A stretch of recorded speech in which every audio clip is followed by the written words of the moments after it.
Hey everyone, how's everyone doing today? Today we're having an episode of Behind the Scenes. We're gonna have Shawn on. He's a wholesaler and he's gonna talk to us about his project. So I'm so excited to have him on because we're gonna get to see his project. I can see that he's on right now, so just give me a second. Let me just add Shawn in 1 minute. Hey guys, how's everyone doing? I can see everyone's coming on. We're just gonna do a behind the scenes. Hey Shawn, Hey, how's it going? good. How are you? Oh, wonderful. Just hanging out here at this tour apart property here. Nice. I'm so excited to see this project. So you're gonna tell us on the wholesaler side how this project went for you, right? Yeah, well, I mean, on my side of things, it's a lot easier, I think. I mean, to a point, I guess it depends on your skill level and kind of knowledge of the market and stuff. But for me, it was relatively simple. I mean, I got a lead come in, and we set up an appointment to view and made an offer, and they accepted it and wholesaled it. So relatively simple, right? Yeah. Yeah. Well, I feel that, well, we'll see. I don't know. I feel like it's a lot of work still, the stuff that has to be done. But before we get into that, let's just like let everyone know a little bit about yourself. Like, what's your experience level like? What are you doing in real estate? Yeah. Well, I mean, I've been investing in real estate for just over a year, probably about a year and a half now. Started off like not really knowing much about any of this. Just figured I was going to go be a flipper, and then I learned the wholesale strategy and just kind of started doing that, doing some campaigns, and it just took off for me. I was able to figure out how to analyze properties relatively easily and created myself like a program to do that quickly and just started looking at properties and actually just taking action, and since then I've done uh, I think last count was 15 or so deals in less than a year that I've been doing it full time. It's So amazing. yeah, 15 deals. And where are you so everyone knows? I'm in Moncton, New Brunswick. And that's where most of your deals or all of them are? Pretty much like Moncton or the surrounding area, which would be Dieppe and Riverview. We've also, kind of looked at some properties over in the St. John area and in Fredericton also, but we've yet to do any deals in those markets yet. But for the most part, we just kind of stick around here in Moncton where it's the market's hot. It's difficult to kind of spread out when you got so much going on here. But we're looking at expanding now and growing the business and hiring people, and it's a good time.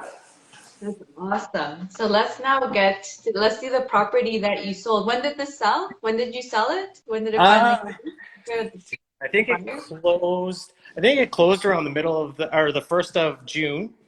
Uh, so it just kind of finished or just closed, and the demo's just done now. We're kind of waiting to get the contractors in to start rebuilding now.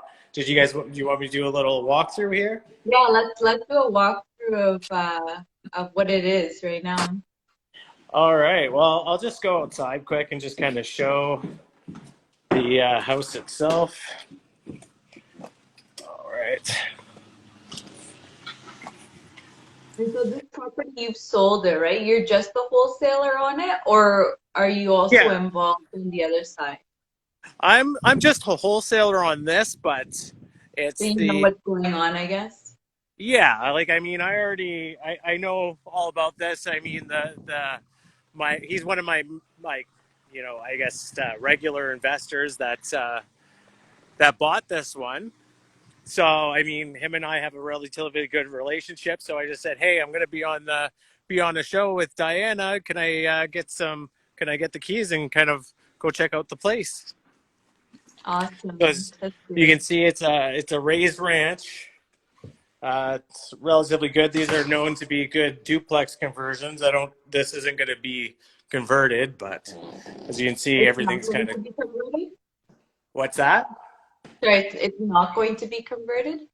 No, this one's not going to be converted. It's not zoned, and it's going to be just turned into a flip. Like we're just gonna, So single kind of family update. home too. Yeah, and see it's pretty well all torn apart. It needs new floors, and it's a shame that it's not zoned because there's a back door already built in right into the basement. Oh wow, and it looks big. Yeah, it's relatively big. I think it's about 2,400 square feet, roughly. I don't know where all the lights are Okay. in here, Okay. but large storage room that could be easily switched in another bedroom that we're going to put down here, or that they're going to put down here. Another bedroom already, bathroom, but it's pretty well gutted right now. Obviously, there's lots of carpet in Okay, here. so their plan is to put a second bedroom, another bedroom in the basement. So there's two bedrooms in the basement.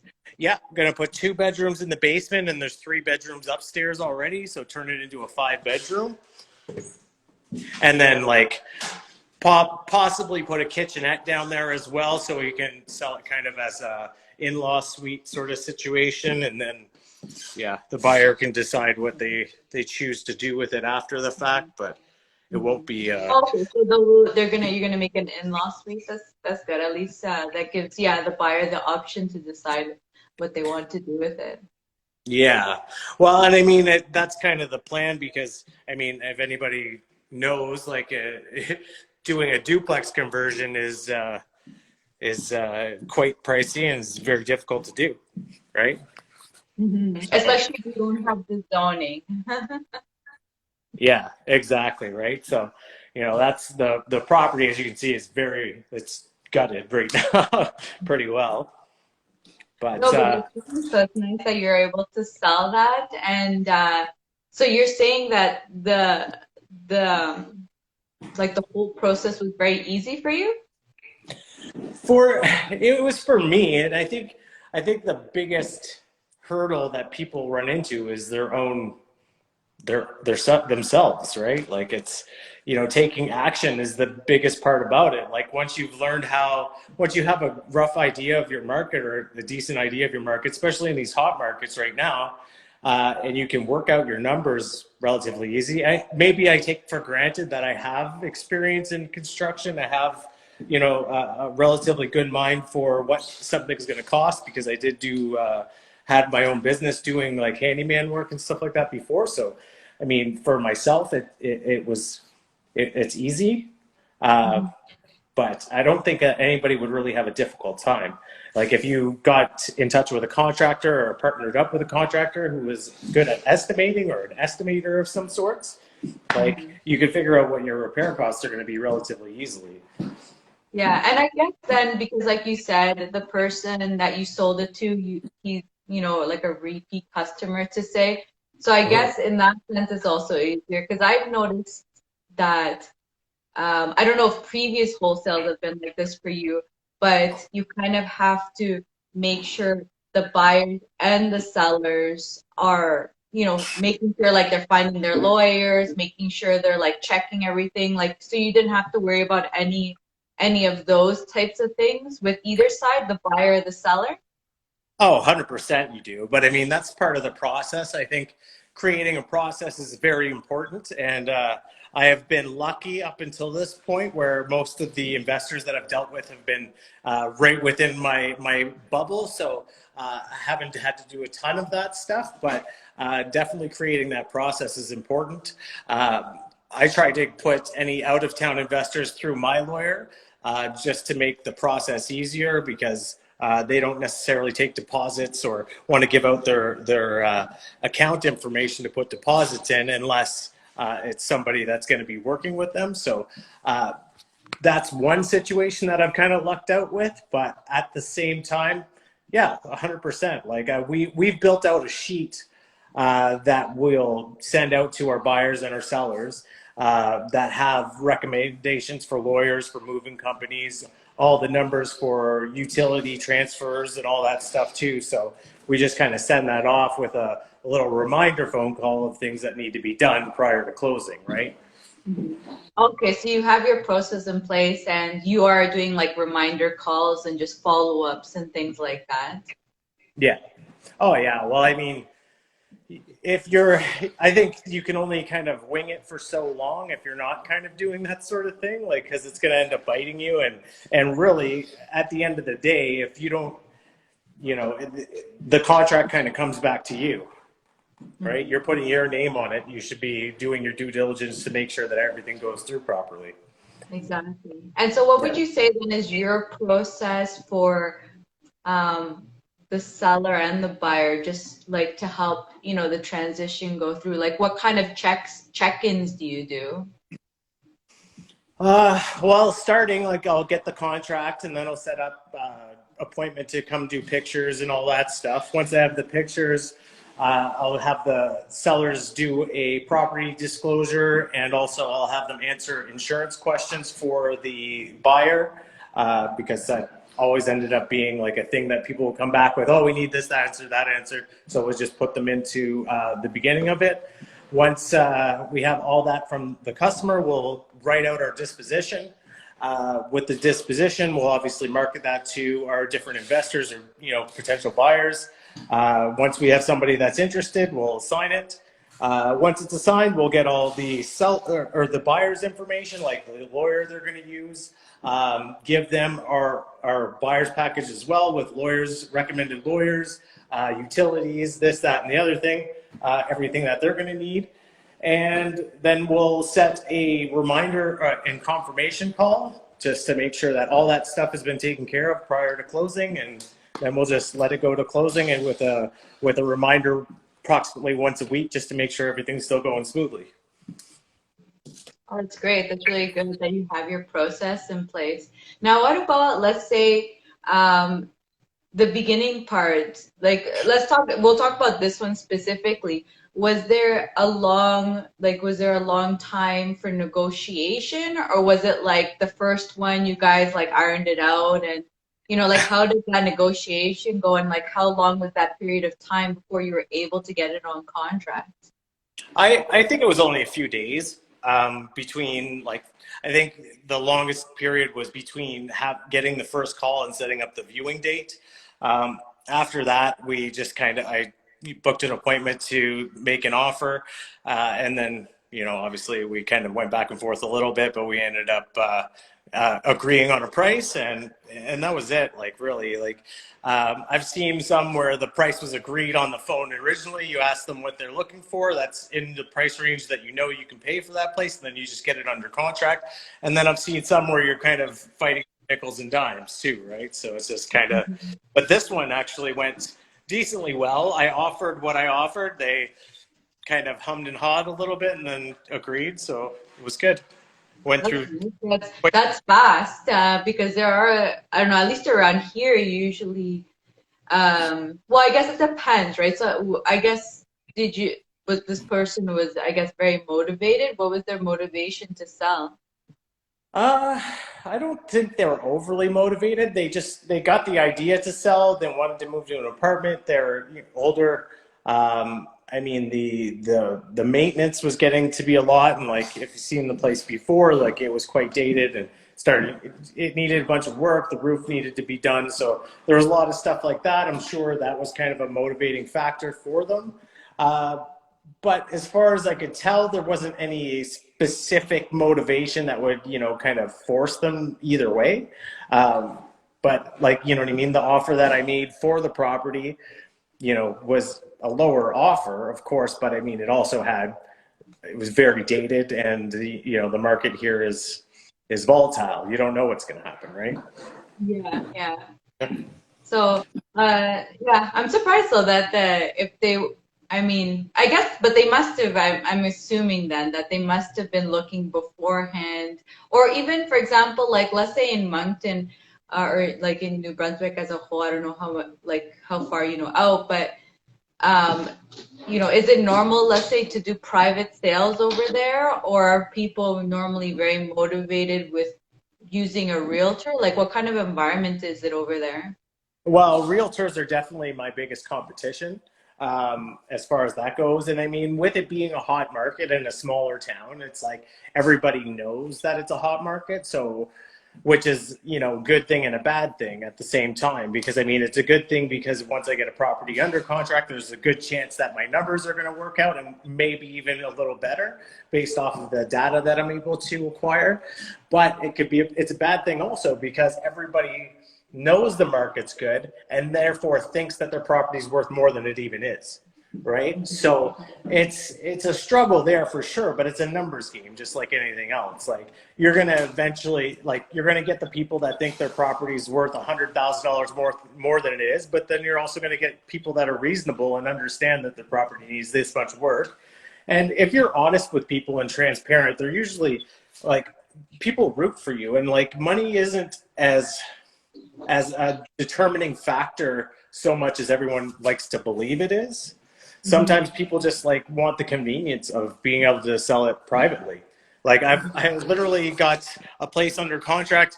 I let her know she could probably get more than I was able to offer for it. And I just told her, I was like, look, this is what I can offer for it because I run a business. I have to be able to make money. And she was literally, yeah, I just don't want people to come in and see my house. Here's and signed a contract for it, so different people have different reasons for wanting to sell. Yeah, and that's a very great point that you made because a lot of people always think it's about the money, and it's really not about the money. It's really about exactly what we do, right? It's solving their problem, whatever it is. If their problem gets solved, they're happy to pay for it. And obviously, usually that may come with the price, right? Like sight unseen, okay, then you're looking at a different pool of buyers that's willing to do something like that. So yeah, it's a very good point. Exactly. Well, and I've noticed too, and you'll get the odd person if someone thinks that you're a scammer doing this or whatever, it's the odd person, and that person is so concerned with money they want to put their beliefs on you, but it really doesn't have to do with that.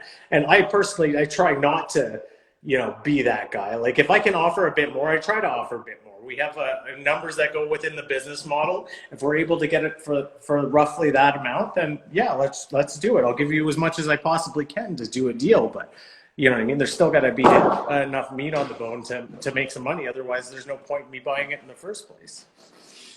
100%. Yeah. And I think when people are upfront like that and you're telling the person, for example, yes, you're looking to sell a home, but we're also a business and we need to be able to run our business. To do that, we need to make some money. It is very true. You have to, if you're honest with them and that, if you're showing the numbers to say this is how much renovations are estimated to cost, this is what it's going to look like, it's again, I think it just the end comes to really okay, they've solved the problem.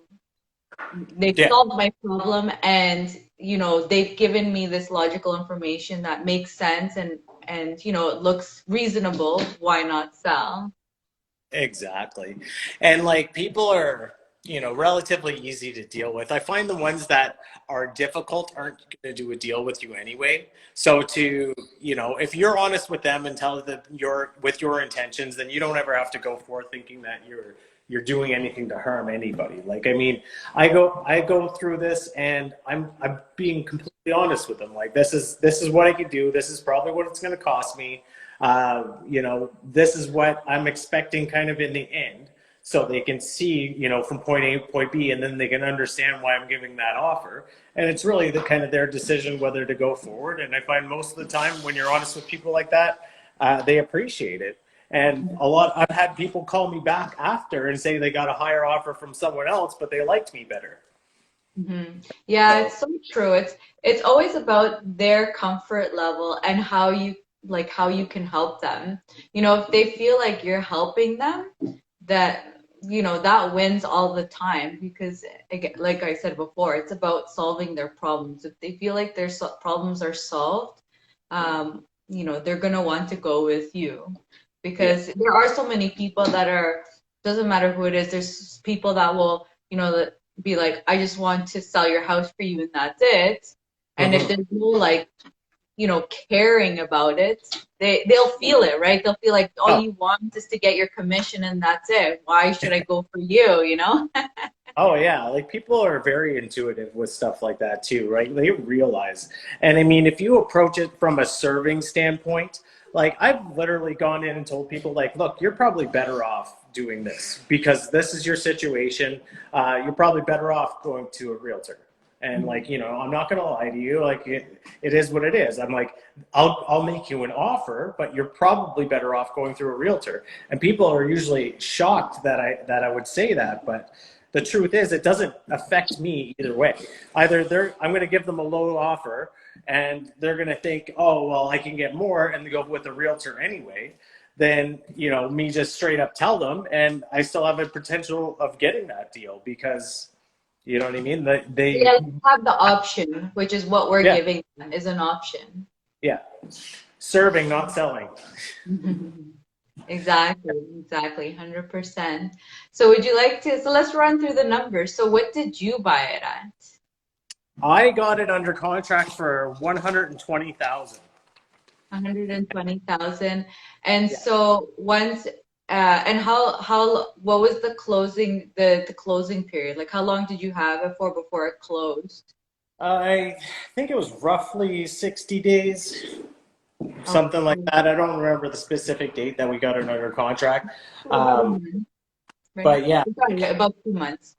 yeah, usually about 2 months. I try to push it out that far just because it gives me enough time to kind of do everything. Like, yeah, I could probably hustle and get it done in 30 days, but if they're not in a super big rush, I find most people, if they haven't really, really planned to sell, they usually have to get their ducks in a row anyway. So that 60 days usually ends up being a really good time. Just But yeah, moving out of commission, I feel like, for them as the sellers. exactly. And like, I mean, especially now in like this market, like if they're just going to an apartment or something like that, it's not so bad. You can usually find an apartment relatively easy, but if you're trying to buy another house, like you almost have to have it like ready to go and offer in and just be conditional on the sale of your property to like really go for it that way within a short amount of time anyway. But yeah, so Okay, we got it. so it was 60 days that you had it. How once you started advertising, when did you finalize on your buyer? Like how long Oh, was that I had, process?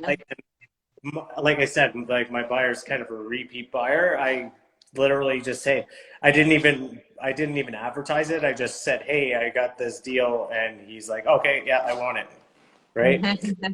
So Well, not even a day. It was basically just it's gone. yeah, like I think I've only ever had to advertise like 2 or 3 of the deals that I've done. Most of the time, they just kind of go through my network. But yeah, like it's and that's what I mean. Like I guess it seems easy for me. And like I always say, your network is your net worth, right? So definitely. 100%. And so how much are the fees for you? Like I think that yeah, I don't like lawyer fees, anything else that becomes involved Uh, with the wholesale. it depends. Lawyers' fees, depending. Like if my lawyer, like I bring him so much business now that he gives me discounts on a lot of stuff. But like the lawyer's fee, like if it closes through him, he doesn't charge me anything. So that's cool. But if it like say he just ends up being the middleman, I think it's like $500 or something like that. He charges me um, for all that. Like as far as lawyer fees, anyway. So it's not overly expensive. I usually only put like $100 down on a deal too, so I'm putting in roughly $600 to make my fee, plus my marketing expenses and all that too. But that's a different story. Okay, so you put okay, so around let's say $500, and you said what was the other one? Um, For deposit? oh yeah, the deposit was 600, you said. No, it's just $100. Oh, 300. Wow, Yeah, is that normal over there? Or you're it just does. able Here's 1,000, but like the thing is, the truth is, the deposit money doesn't matter because oh, that's 100%, yeah. Like you could put $1 down. There just has to be a transfer of money in order to make the contract legal. Like it really doesn't matter. If a customer really kind of pushes on it and they want to, want a higher deposit, we'll go higher. But usually just try to make it about $100, and the contract's live, and that way it doesn't eat up a bunch of my capital trying to put properties under contract. Mhm. Yeah, Yeah. that's really good that you can do 100 over there. Has anyone ever disputed it? What's the Yeah. highest you've had to pay? 1,000. 1,000. Yeah. And then so what did you sell it at? This one, we ended up selling it for 130. So we made a $10,000 wholesale fee on this one. That's amazing. That's great. And like you said, this one wasn't an easy one. It was quick, and you didn't even have to advertise it. So it was basically 2 months. I don't know how much work did you really do? Probably maybe like 3 days. How many? 4 days of work Uh, max? Like Day, involving calls and everything? like with everything all in, I was maybe 6 hours. Like, Really? once you've done one or two, it goes relatively quick once you built your processes up and stuff like that. Like, I mean, we'd have a little bit of other office work, but never really was I working on it for any real long amount of time. Uh, But I mean, if you had to add all your time, like going to view the house, the negotiation, talking to the buyers and sellers, lawyers, just the whole process, how much work do you feel like it was? the amount of work like is relative. I think like I used to work on a drilling rig, so that was a lot of work. To me, this is very simple and easy. But yeah, like I would say maximum like 10 hours.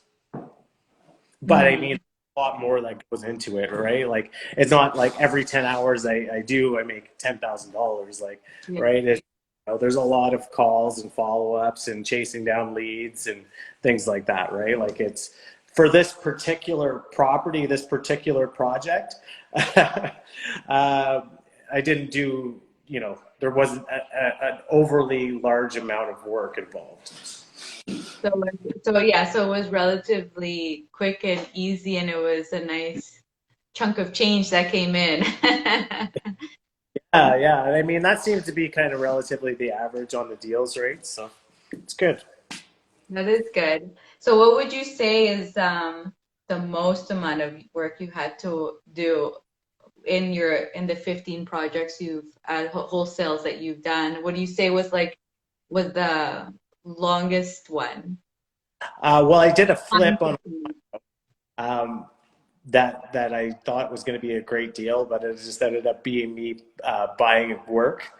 So I made the mistake of doing all the work myself, and then the market wasn't really awesome for condos, or isn't very awesome for condos here, and it ended up taking about just about 6 months right on the dot. Like I remember it was like we were like days from the end of the contract with the lenders, and we ended up like just selling it. The amount of work I put into it, geez, was quite a lot. Like I did most all the work myself, right? By the end of it, I think I ended up pulling out about 10 grand as well, and like it was pretty much just paying myself. Like bought myself a job on that one, but you know. But it's a learning experience, right? Yeah, exactly, But in your exactly. wholesale ones, like not considering because that one was a flip. In the wholesale ones, how do you feel? Which ones were the one? What was like the one that was the most time consuming, and like how much would you say it took you to like effort wise to get it done? I'd have to kind of think. I think the probably one of the last ones that I did, it was like two duplexes that were like pretty much on the same lot. There was a lot of like back and forth, right? So, it was with a new investor that I hadn't worked with before.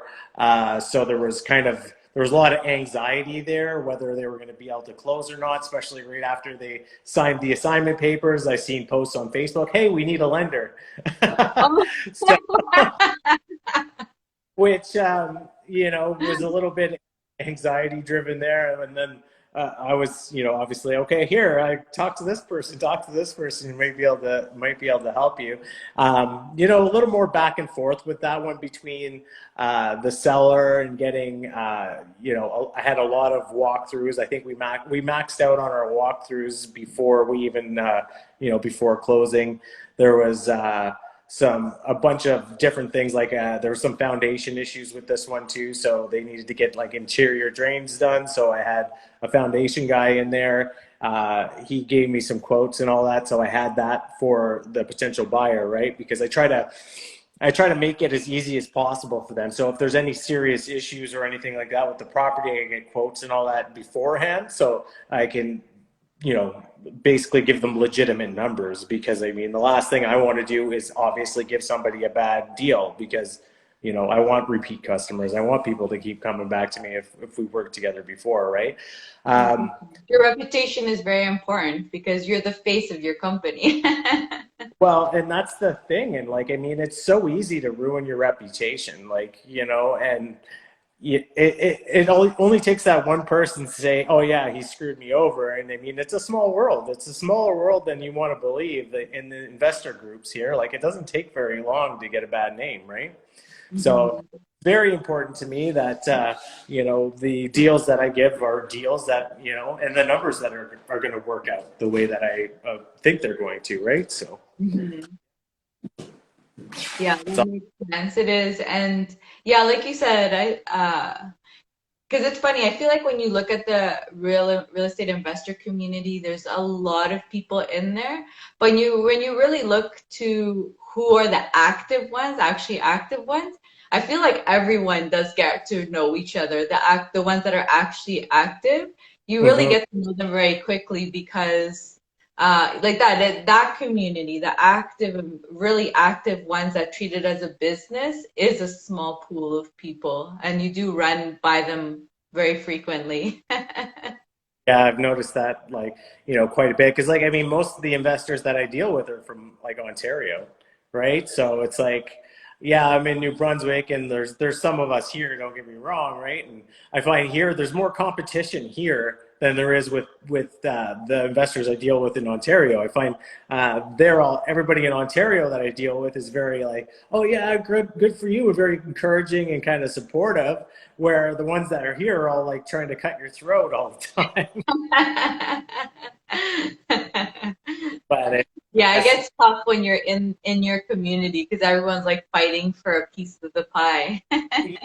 Well, that's like when you got that scarcity mindset involved too, right? Like, I mean, that's in my mind is just 100% just mindset. Like, I try not to let it bother me. I don't go out of my way to try to get somebody else's deal. Like, I had a guy that I was talking to the other day. He ended up, I had an appointment to go see a property on Friday, and he went to see it on Wednesday and got it under contract. And then I ended up having a conversation with him, and he was telling me about this deal that he got, and then I had the seller called me and canceled our appointment and said that he already sold it. And I was like, what do you mean you already sold it? Like, you know what I mean? And then I talked to him, and I was like, oh, well, that's awesome. Good for you. Like, it was somebody I knew. He's going to make good money off of it. So great. I was happy for him, right? And I think that's important too, because like, if you're the only one winning, then where's the fun there? Well, and I think even in the long term, probably it wouldn't be that you're the only one winning, because I feel like when you do get into that scarcity mindset, you probably lose out on a lot of opportunities, because I feel like you start narrowing your mind, right? Whereas like, if like that, you're happy for them, like you just never know what possibilities come from, because you're bringing in the positivity instead of like bringing in, like, I don't know, those negative feelings and stuff. So I think what you're saying is very true. It's important to, always see an abundance. And I feel like you show it anyways. You've done 15 deals in a year. That's amazing. And it's probably because you have that positive mentality, and you're not worried that you're not, like, if you lose one deal, doesn't mean there's maybe many more will come, but like that person is stuck with that deal, like taking care of that wholesale, and then you may get another one. So it's just, yeah, that's great that you have that mindset, and it shows like that. It shows, because I mean, to have 15 deals in a year, that's amazing. Well, thank you. I was like, I'm not quite at my goal yet, so I'm just gonna keep going. What's your goal? For this year, I want to do two a month, so 24 minimum.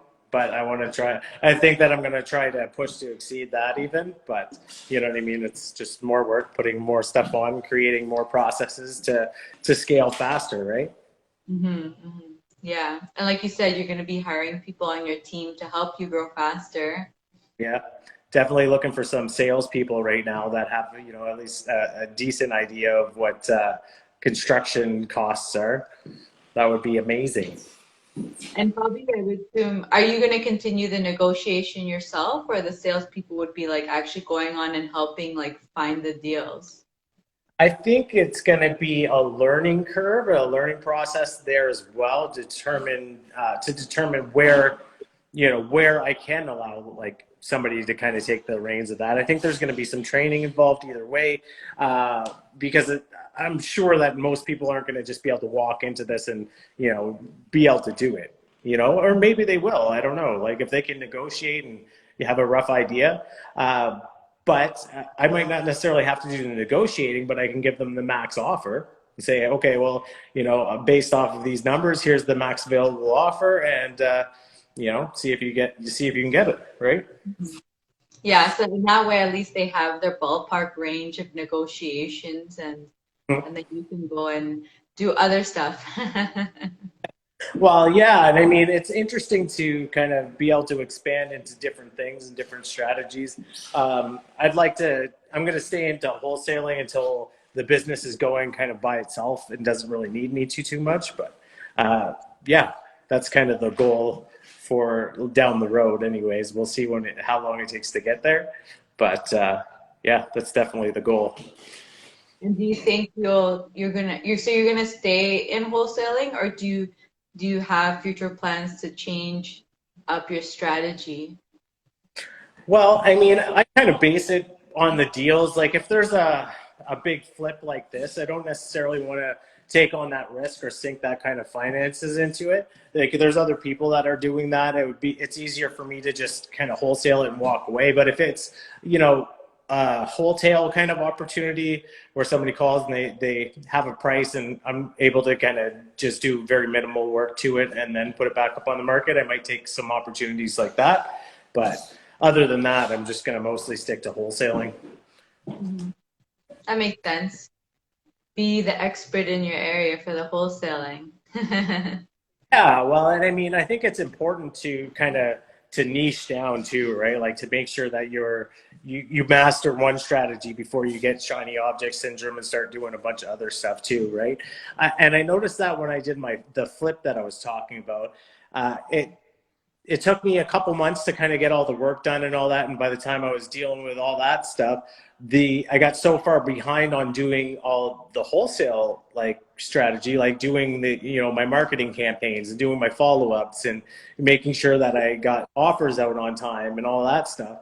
I found it just put me behind. And I was like, okay, Mhm. I spent all this time basically giving myself a job, uh, and then kind of neglected the whole thing that's been kind of the bread and butter for me, right? Like, that's been financing my lifestyle. It's been financing, everything like that. And I was just trying to, get shiny object syndrome, I guess you would call it, is just trying to do a flip, and it just kind of I felt like it put me behind more than anything. Creating my processes and actually getting into the business very well and like dialing in and going deep on just wholesaling and creating a business, right? Mhm. It is very true. The shiny syndrome is very true. Especially I think when you're first getting into it. When you first get into real estate, it's like you want to do everything and anything. You just want to like get in. Yeah. Is that how you felt? 100%. And then like when I first got into it, my idea was that I was going to go be a flipper because I'm like, oh, I can do all the work myself. And then like, thankfully I got into a mastermind that taught me like, hey, like you don't have to be always the guy, right? Like doing all this stuff. And I learned the wholesale strategy. So I was like, I was, in the beginning, I took like wholesaling, like I was going to do it for a little bit and then go back to flipping, right? But then once I realized how much actual work's involved into it, and like how much, easier it is to kind of, create the business out of that, for myself, because I already have partners that are able to do the contracting, who have money and all that stuff. But like, I needed a place for where did I fit in, kind of deal. Like, yeah, sure, I can do all that work, but am I the best person to do that, or am I better suited over here? And I found that, this is probably the best niche for me right now, anyways, right? And That's let great. those, Yeah. That's really yeah. great that you found that because it's very true. I think that happens to all of us when we're very new. We just want to do everything and anything. And or we think we want to do something and then, do a 360 change and do something completely different. hmm Well, and it's difficult sometimes because, especially when you're doing something new, you don't know how it's going to work out. You don't know, and I think it's very important to just kind of. Oh, I think it cut out. Yeah, it did cut out. Hopefully you guys can still hear me. But yeah, just to, I guess, recap, Shawn was just showing us the house that he wholesaled, and he wholesaled it to an investor, friend of his, so someone he already knew, and he didn't even have to put it on the market. And just from that, he made $10,000. Oh, I think we completely lost him. So, so yeah, I think wholesaling is very lucrative business to be in, and if you're a good negotiator, I think that can really help you out. Because mainly that's what it is you need to know how to communicate with your investor, with the sellers mainly. You have to know how to communicate with them. You have to know how to give them understand. Oops, how am I? You have to know how to. Sorry, I'm trying to get Shawn back and he's back, but just knowing how to communicate with them. I was just recapping what we're talking about, but just communication, I think, is the most important part, I would say, for wholesaling, wouldn't you say? Oh, 100%. Like dealing with people, and you know, is 100% what it is, right? Like you have to have, you know, I guess some sales experience or some sales at least, skills. But before I started doing this, I never sold a thing in my life, so Hmm. I think And it's I more think just about attitude. it really depends, I guess, what people consider sales, because Yeah. at least over here, a lot of people have consider sales as like a very negative thing, but it's because you're used to seeing those like pushy people that don't care about you and they're just like trying to make a sale, where it's like I feel like when people who aren't about that and are really about helping people solve their problems, because really that's what sales should be, right? Really, sales is like, can I help you solve the problem? Does my product or service provide you the help that you need? And when you're in that mind frame, it makes sales very easy, and it makes it also very like not so complicated or stressful or scary, I feel like. What do you think? Yeah, you definitely don't want to be like the pushy car salesman kind of person trying to like force somebody into a deal, because the truth is, like, there's so much time between the time you get the property under contract to the time that you close it, that so much stuff can happen if you're not developing a decent relationship with the person you're trying to buy it from.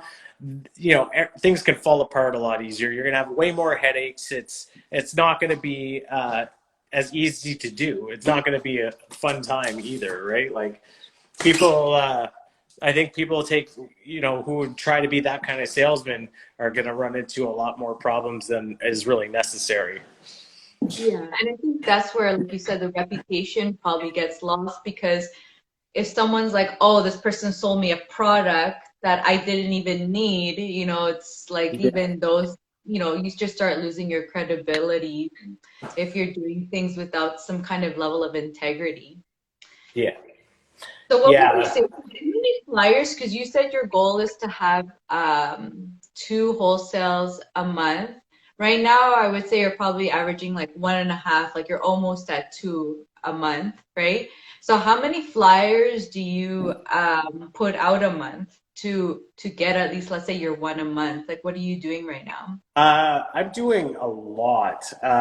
We're like, I think our average is about $5,000 a month right now. This year so far, I think we're a month behind on our goal. So we're two wholesales or two deals behind. But it's still summertime. I'm sure it will still make it.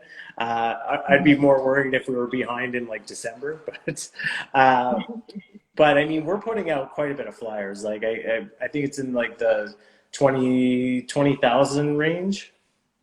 Like 20,000 a month? Yeah. So you're basically like covering all of New Brunswick. Not Because I mean, in quite. Moncton, how many people are in Moncton? Oh, well, Moncton, like Greater Moncton area is like 140,000.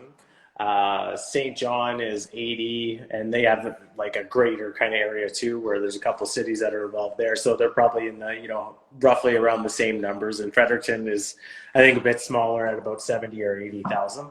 So are those the three cities that you target your flyers at? Well, no, I mostly just advertise like flyers in Moncton. Like I've done some like newspaper ads and other things like in other provinces, or we'll put some ads up on like Facebook to like different markets in like, you know what I mean? Like the buy and sell markets and different things like that in the other cities, right?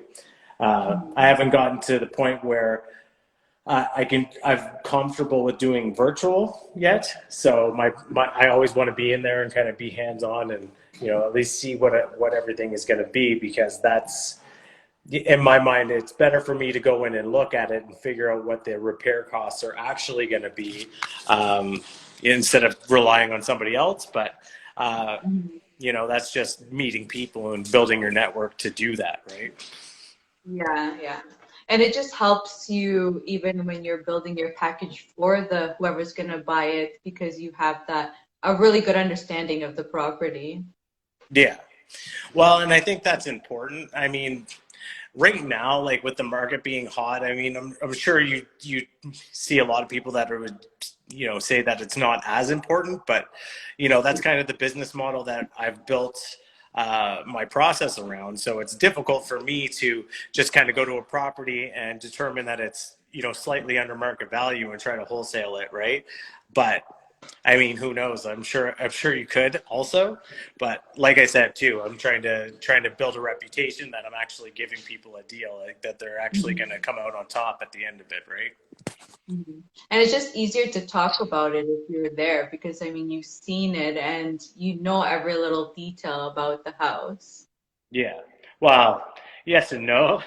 When you're looking at a property and there's furniture and it's full, it's really difficult to sometimes determine exactly what you're going to need to do. But you get a much better idea and you're able to get much closer to the actual cost of renovations, as opposed to somebody who just like somebody can be selective with pictures. Like if you get somebody, if you haven't hired and trained somebody, and they know the kind of pictures that they need to get, it's difficult, right? Like, because you can literally just kind of move your camera in certain ways to avoid seeing certain things, right? So, there's that risk there, but I mean, I guess it's just, if I wanted to start doing it virtually, I'll have to start trusting some people to do that, or training them at least. Yeah, exactly. That sounds good. So, final question for you. For any new wholesalers, what would your tips be for someone getting into wholesaling? Know your market, I guess, would be one. Two would be just find an area that you want to advertise to, and just like do it, like, however many flyers it ends up being, just send it out, spend the money. I tried at first just kind of dipping my toe in, and I think it's why it took me so long to get actual results, is that I kind of I got 5,000 flyers and tried to deliver them all by hand, and you know what I mean, like tried to save money and get into it that way. And it slowed me down. It took much longer. Once I actually started doing the campaigns and spent the money, I got so many more phone calls that allowed me to get better at actually making offers and doing everything, analyzing deals. And then once obviously I got good enough at it that I was able to, get some properties under contract, it just started snowballing from there. So really the best advice I can give anybody is just start taking action. 100%. Yeah, taking action is so important, and like committing to it like that. Like you committed saying that this is going to be your business, you're going to run your business, and when you commit, like you have to spend the money, Yeah. and have the confidence that you're going to continue learning and improving yourself, and you know that money won't go to waste, because I think that's a lot of people's fears too, is just like, what if it doesn't work? If it doesn't work, it's because you're not learning and you're not moving forward, you're not taking like the steps, or learning what you need to learn, or figuring out what are the issues that are causing you to stop you and continuing forward. Yeah.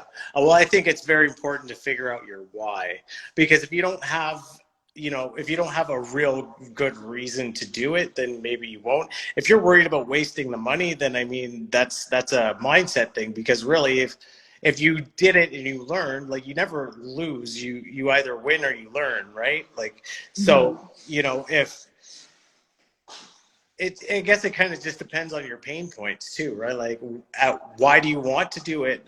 Is it worth it? Is the result worth the effort that you're going to put into it? And for me, it was very, very much so. I get to Yeah, be home and be with my family and see my kids and wife all the time now. It's wonderful. that's really good. That's really nice. And just to follow up on your first tip, um, what would you tell exactly, like, what should they look into when they're trying to do research on a city? Like, what would you recommend that? What kind of information, where should they go to look, or where should, Uh, yeah. well, I mean, driving for dollars is a good way to start. Like, drive around, look at neighborhoods that kind of fit the demographic of what you want. Like, I mean, I look for neighborhoods that have a mixture of properties that have been renovated and properties that need renovation, right? Usually, depending on, I would figure out what the median income is for that area, and then target, that and lower, on Canada Post when I'm setting out my demographics for my routes that I'm sending out. Uh, yeah, like things like that. Like, just what else? I mean, I don't do a ton of Do research. I you guess talk my to the town's pretty city? small, so. Do you talk to the city, and like, do you get to know, or do you talk to a realtor to get to know like zoning and like those Well, kind you of can, things? you can usually go online and find zoning maps. So, like, I usually just kind of find out, like, search a zoning map or zoning for whatever area, and I'll usually be able to figure it out that way. Usually, what I'll lean on realtors for is obviously your comparable sales. That's really, really important, because you want to know what the property in its current condition is worth, and you want to know what the property is going to be worth after it's repaired, right? So those are some pretty important numbers, and obviously you want to know what your repair numbers are, so you can uh, reverse engineer your max allowable offer. Uh, I find I do, for the most part, I just look at. We have a site here that tells us all property assessments and all that stuff, like the property assessed value, the property tax, and all that, and it'll show all the properties in that area and what they've sold for and when they sold. So I can, kind of look up that information. That gives me a really good idea of what that neighborhood, the market value is for certain properties, right? Mhm. The That's good. Thank difficult. you so much for coming on. It was really nice to see your deal and get to see, and your tips and everything, and just seeing, how it went and how the process works for you. Awesome. No, it was great. Thank you for having me. It was interesting. Hopefully you enjoyed it. I mean, because you're coming Yeah. on for transformation time, so we'll be seeing you again in a few weeks. Yeah. Yeah, for sure. No, I enjoyed it. It's a little awkward being in this house that's torn apart, but other than that, it was good. Awesome. Thank you so much. It was fun to hear about your wholesale deal. And yeah, in a few weeks, I think in a month or so, we'll be seeing you again and we'll get to hear and that one we'll be hearing about your personal development journey, which will be also interesting to hear about. Yeah, yeah, that's probably more so how I got to the point that I am today than the actual learning about the real estate itself. Exactly. Thank you everyone for watching us. And thank you, Shawn, for coming on. It was really nice to have you on. Bye, everyone. Bye.